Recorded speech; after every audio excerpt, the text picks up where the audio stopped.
Blighty Boxing with Frank Warren and Queensberry Promotions, here with the Governor and Lord of the Manor, Martin Bowers, at this magnificent facility here in Epping. Now Martin, I'm just marvelling at your gym here, and I was thinking to myself, it's got the finishing touches and detail of a 5-star spa, but it's still got that boxing feel about it at the same time, and I guess that's what you were striving for with a bespoke boxing gym.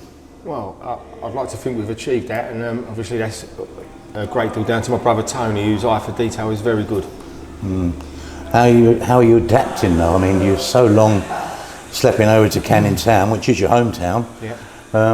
You know, and now you sort of walk across the field to get here. So. Well, to be fair, it's home, isn't it? Wherever all the boys are and the trainers and that, we're happy. You know, like ask any fighter if he goes into a gym, he feels comfortable, he'll work. Got everything they could ask for here, the boys, haven't they? Yeah, we've just got to produce some champions now, so that's the next stage. Right, okay, let's move on to one of your champions. He's got about 10 belts to the best of my knowledge, Daniel Dubois. Now, big announcement yesterday, November 28th, we don't know where yet, but Daniel against Joe-Joyce, live on BT Sport, not on Box Office. It's an announcement that went down very, very well on social media, as you can imagine. Yeah, well, what a good thing, eh? I mean, a lot of people are in hard positions at the moment, but they're still boxing fans, and you know, you can't keep going to people's pockets and expecting them to pay for something. And I think Frank, Queensberry, BT, however you want to say it, have done a great move there by allowing everyone to watch him. Daniel just actually said himself, I mean, it is an acknowledgement or a recognition, but times are hard out there. Times are hard. You don't get that very much, but at least it's showing, isn't it? But everybody acknowledges, but you know, okay, we might be all right, but other people might not be. Exactly.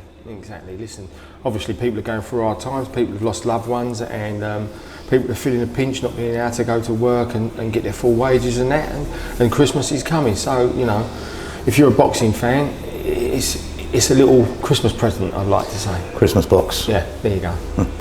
Now then, just getting distracted there. The fight itself, was it something that you thought this has got to happen this year and you didn't want it dragging into 21? Well, my thoughts never really went along that line. I've always thought the fight was going to happen this year. I think it needed to happen for both of their careers, Joe's as well as Daniel's, and I think it's also needed for boxing. I mean, you've been around this a long while, like most of us, and we've all seen fights that should have happened, was going to happen, was talked about, and never happened, and it's such a shame. This fight is needed, and especially in these times, you know, it's something to look forward to, and I think it's a great fight, as I did at the beginning. And also it allows everyone to move on to a new set of challenges next year, doesn't it? Because otherwise it will always be this unfinished business. Well, it might not have happened if we went to next year. You just don't know, do you? So I'm just pleased that it's happening, and I'm pleased for everyone around it. I mentioned to Daniel, and it's something that happens or seems to occur quite a lot. The handlers of Filip Hrgović have been sort of piping up a little bit over the last few days, and I remember you telling me about how happy you were when Daniel got to spar Hrgović, and you said how ideal it was great for both of them, good sort of age. Now, they seem to be insinuating that something happened in that spar and that they should now fight each other. I don't remember you telling me anything exceptional happened apart from a bloody good spar. No, that's exactly what it was. It was a good spar. But look, Daniel's coming to the front now, and he is beginning. He's not an household name. He's far from that, but he is known in boxing circles. So, like all fighters, you call out the people who are in front of you, like who are better. Look, you know, every boxer's done that. It's just part of boxing. It doesn't mean nothing. The spar was very good, and as I've said before, I think both fighters went away with mutual respect. You know, and they've both matured a lot more since then. I mean, you know, Daniel was what, 20 then? You know, he's a man now. Philip's that little bit older. I'd say that, you know, there's nothing in it. If there was something in the spar, I'd say, but there weren't. But people always tell stories about sparring. But, we do try to keep it in-house, but it's very hard sometimes, and it doesn't come from us. It's funny you actually mentioned about household name there. It took me back to something I meant to mention. This fight being on normal BT Sport, if you like, if we can get a real bumper audience of like a million plus, maybe more, plus all the people that will see it online and everything, I mean, what will that do for Daniel's overall recognition and everything else? Well, listen, that's going to do wonders for Daniel, but you know, I'm also of the opinion it'll do wonders for boxing, because people will be talking about boxing, as we both know it is a mainstream sport, but you know, it doesn't get the coverage and it doesn't get the publicity that it sometimes deserves. I mean, if you look at the newspapers, the back 4 or 5 pages are a lot to do with football, and not that there's nothing wrong with that. They put bums on seats, but so do boxers, and people talk about boxing day in and day out, and it'll just be great for boxing. You know, and obviously it's good for our ward, who's Daniel, and obviously we've got a lot of faith in him, and you know, and we want him to go forward. But it's just good for boxing all round. All the boys in this gym will benefit from it. All the boys who are around Joe will benefit from it, and boxing in general will. Since we last had a catch up, I think one particular fight has happened, and that was Denzel against Bentley-Heffron.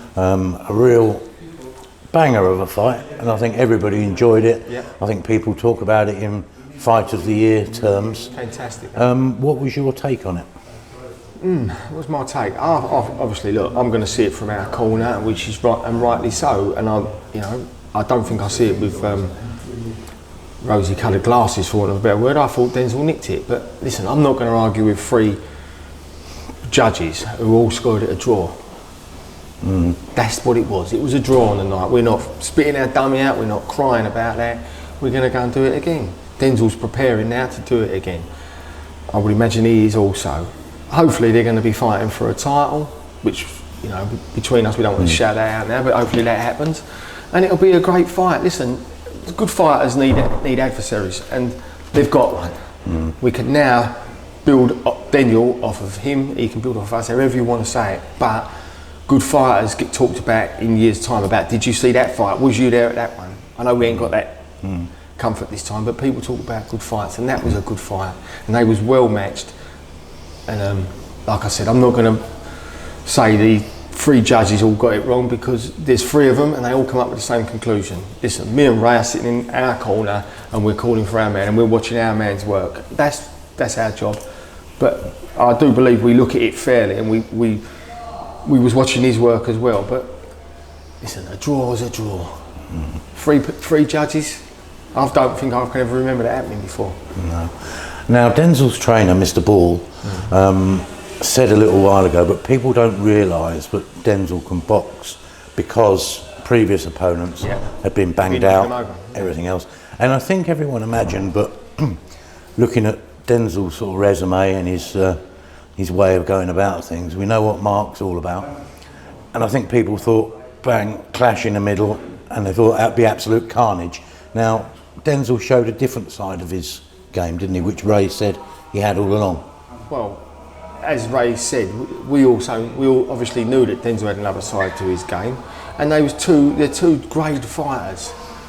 Mark's a great fighter as well, you know what I mean? So they can both box. They're not fools, but they're both powerful boys. If they was in with someone of a little bit lower level, maybe it would have been different. But look, Denzel's been in the gym, even though he's not had all these fights that Mark's had. He's been in the gym probably 5 years now.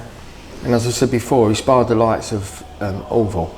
He sparred the likes of Alan Higgins. He sparred the likes of Ahmed Patterson. He's been around it. He's lived it, and he does it every day. And he, you know, not saying anything about the way we coach him or anything. It's just he dedicated himself to it. So he can box, and he is better than what people may think. He's only a boxer and he shouldn't be in here with that fella. But he proved on the night that he is good enough to be in there.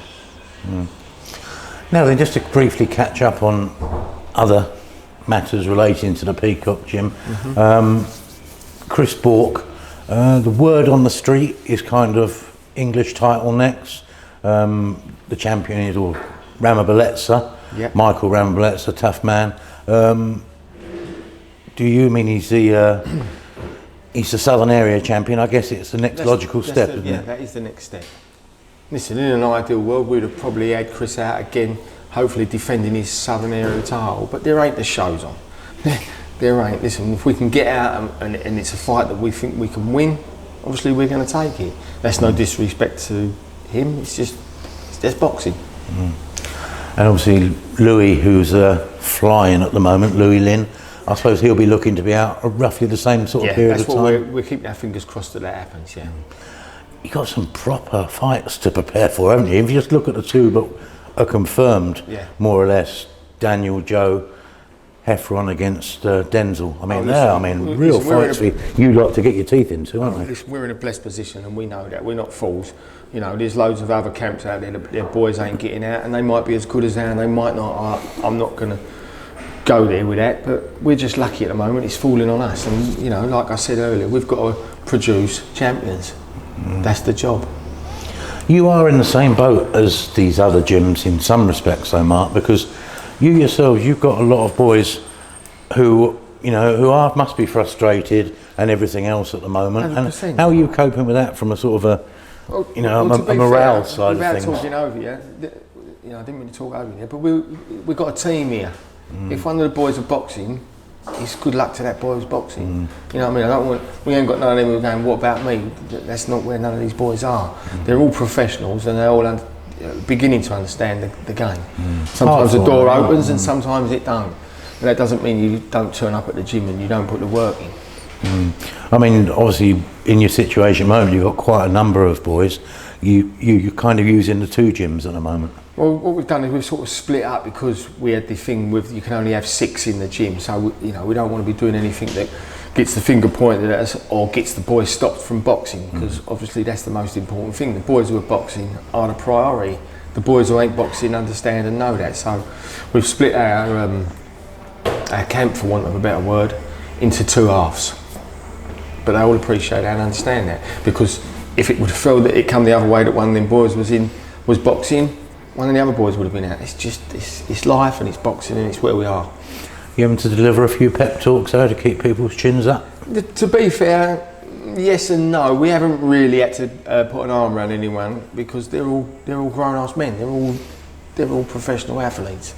They can see what's going on in the world. It's not personal. It's not of our doing. It's just how it is. Just finally, I just want to put your coach's head on, because it's a fight, but you will have a perspective on. It's happening on Saturday. Nathan Gorman coming back. Really good to see him back. Yeah, me too. Taking on Richard Larty, the lovely Larty from Ghana, who you know very well as well. How do you see that? Well, obviously, I'm going to go with Nathan, because Nathan's part of the fabric of Queensbury promotion, and obviously I want him to win, because I think Nathan's a good fighter. He's got a young family. I think Larty will come and give a good account of himself, like he does. Brings some fire and brimstone, doesn't he? Nathan's a better boxer than what a lot of people can appreciate, and I think he'll win. I think he'll come out. Good to have him back, wasn't it? Yeah, good person. Martin, as always, thank you very much, Thanks, sir. Richard.